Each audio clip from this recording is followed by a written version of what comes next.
and the umbrella management entity could better manage its costs.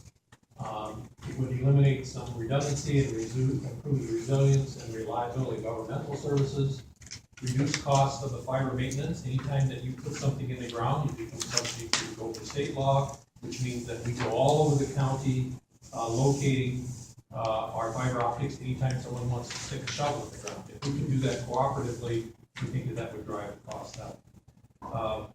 And then very quickly, the fact that we might be able to create this joint institutional network would be a first and important step to potentially being able to create what we call the CNET, or commercial network, which has a total economic development emphasis. And of course, that is something that the county through the CDA has in its list of things to do. It would leverage all the existing investments by the county and its cities. And by the way, I've got a slide that gives you a sense of how much that might be in terms of miles. It would make sure that everything that we build henceforth would be constructed in a way to not only serve the county's interests, but also to make the most mileage that we could out of it to serve other interests as well. The ultimate goal of which would be to reduce the bandwidth and service costs, the cost of bandwidth and the service to businesses. That would be done through the open access model, if you counted your way through that very long report, which says that all ISPs or internet service providers would have equal access to the facilities that would be owned by the consortium.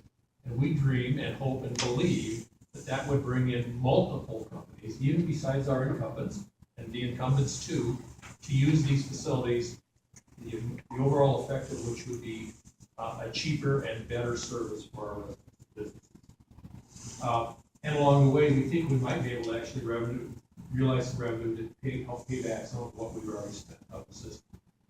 And ultimately, going back to that slide number 2, that last step for our private incumbent providers and perhaps other providers would be much more possible. Fiber to the home, fiber to the premises for our businesses will become much more feasible if we have these other assets in the ground that we can all cooperatively use. That's really bad. How much do these various partners have to bring to the picnic, as I often say? This is a very quick snapshot of who has what in the county, and you can see that the county has made a very significant investment. God bless us for doing that, because it's all being used very well and being used even better in the future. But some of the other entities in the county have also constructed these facilities, hopefully all of which, or at least much of which, can be incorporated in this network. And by the way, the sum of these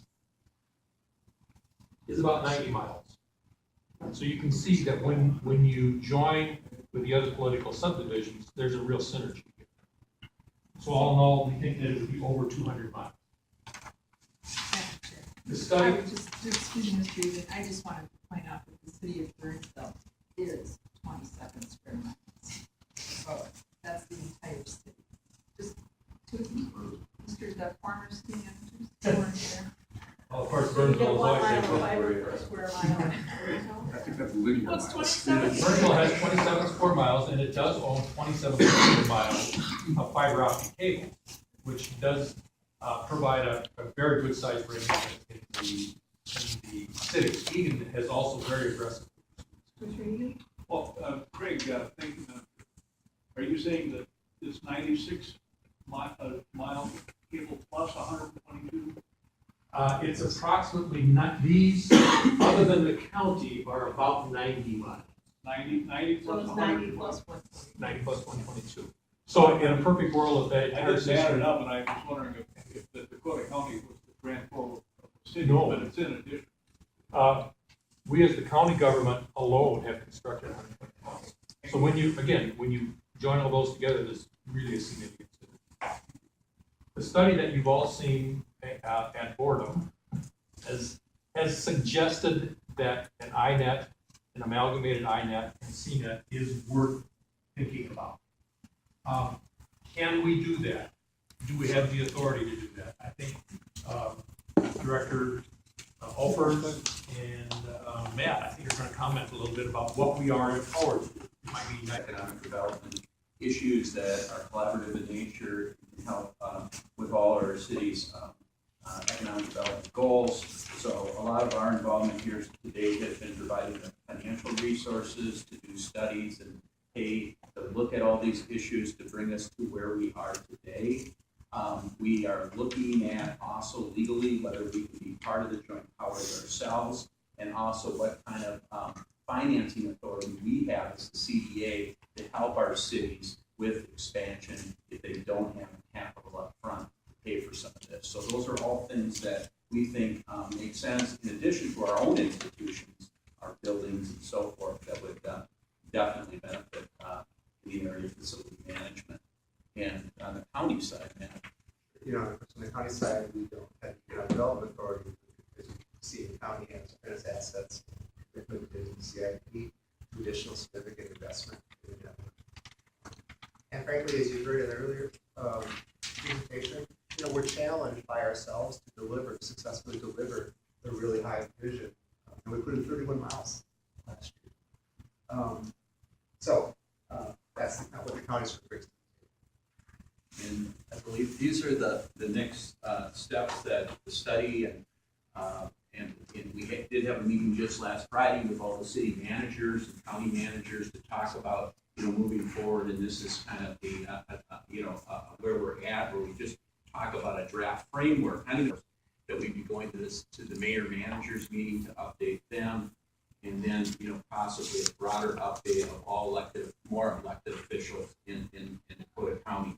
And other steps, Craig? Yes, by the way, those meetings that Mark alluded to, that mayor managers, we're trying to target February 20th. That's pretty fast. I think we can get on that agenda. So those of you who attend that would have the opportunity to see some of this information again. That has, if you remember HIP, that was one of the original HIP initiatives, and we'll be reporting to that group and sort of in that context, that this is what's transpiring as a part of that. As Mark alluded to, if things continue to move along, that the actual joint powers agreement would be worked on. This will be what we've been calling the mother of all joint powers agreement. It's very complicated, and another county would not try this. But Dakota County is not impeded by the fact that collaboration is difficult. You've got a great track record for doing what other people can't do, and I have high hopes that even this complexity. When might all that happen? I think, again, if things move along, it'll be in the spring and the summer, hopefully with an adoption by the fall, and if all goes well, to be implemented in 2016 and beyond. And the bottom line to all of this, of course, is to meet the needs of the county and its political entities that are below it, and along the way, help to aid economic competitiveness through collaboration with each other and the private sector. That's well said, Craig. And I think just today to wrap up, we're just here to report and check in and make sure we're headed in the right direction. We talked really fast. You did. There's a number of cities listed and a number of cities that are not listed. And I'm just curious, is it just because they just haven't put the money towards it, or are we gonna have problems with some cities wanting to join the JPA and get on board with us? Madam Chair, Commissioner, we met with every city as part of this, and they are all in slightly different positions. And I'll pick on Lakeville as an example. You don't see Lakeville up there with a lot of fiber, because Lakeville's solution has utilized leased lines. There's lots of fiber in usage by the city in Lakeville, but it's not owned, and those leases will go away. And then the city's in a bit of a deep situation. The cities in what we call NBC4, you know what that is, because of course that's your district. That's sort of the north east part of the county, have relied heavily on the on the Comcast franchise agreements. And that is very much in the air right now. That has been a great solution up until now, and it's really served them well, but we don't know that solution is going to be available going forward. We assume that it will not be. But the bottom line is, you bring up, of course, one of the focal points that will be critical in this JPA. How do we deal with the fact that different partners are coming in with different levels of contribution? And it's gonna be a thorny issue, but we've got some ideas, and we think it still can be done. Question? Craig, you mentioned, on the INET, cities, counties, are school districts part of that at all? I know that K-12 public schools have a lot of need, and they do a lot of community stuff with their buildings and stuff. Is that, I didn't see that as part of the slide. Madam Chair, Commissioner Gerlach, excellent question. We spent a lot of time visiting the school districts in the county as well as part of the study. They're a bit of a different animal. They do own fiber, and a significant amount of fiber within the county. A couple things make that not the automatic that we thought it would be. And one of those things is that oftentimes they have not constructed much fiber that they are willing to give up, much capacity that they are giving up. Oftentimes they may have one or two strands where they would be constructing 140. And they tend to be a little bit more closed to the idea of sharing, although they're very interested in what we might be doing. There's also a program called E-rate. If you're familiar with that, it's a federal government program administered by the FCC, which reimburses school districts for least line costs related to internet service. That makes them look at this as something that is maybe another option, but it's not quite as poignant for them as it is for us, because they've got some other tools that they can use, which made them not quite as interested as we thought they would be going into this. Suffice to say that they, I think, are in the mix, but they may not be a partner like the rest of the entities.